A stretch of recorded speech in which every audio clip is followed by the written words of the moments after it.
બસ સ્વાગત છે ફરીથી એક નવા મિની બ્લોગમાં. બધાને જય શ્રી કૃષ્ણ, રાધે રાધે. તો આપણે આવી ગયા પાછા વાડીએ, જોઈ શકો છો એકદમ રેડી ને કામકાજ ચાલુ થઈ ગયું છે. અને ધોળીને થાકી ગયો અને ઢોર કાઢવા ગયો હતો ને એટલા માટે જોઈ લે કેમ છે. બાકી સવાર આપણી એકદમ રેડી થઈ ગઈ છે, સવાર સુંદર અને મજાની. તો આવી ગયા દુકાને આપણે, અને જ્યાં ખોલ નાખી દુકાન, ફટાફટ આપણે કામકાજ કરવાનું છે. અને દુકાનને બંધ કરી અને પાછા નીકળી ગયા આપણે ઘરેથી આપણે જવાનું છે બહાર ગામ. તો ફટાફટ આપણે નીકળી જવાનું છે ગાઈસ, જવાનું છે ભાઈના ઘરે આપણે હલર રખાવા. તો આપણે નીકળી જઈએ ગાઈસ ગાડી લઈને આરામથી. ટીમ બાકી જાય છે આપણે, ને આપણે તો આપણી ગાડી લઈ જવાની હતી મોજ.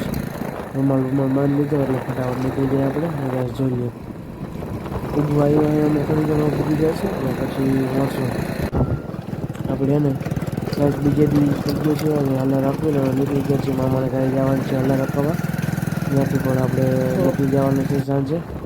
બાકી જોઈ લે ફટાફટ આપણે નીકળી ગયા. મળશું કાલે. જય શ્રી કૃષ્ણ, રાધે રાધે.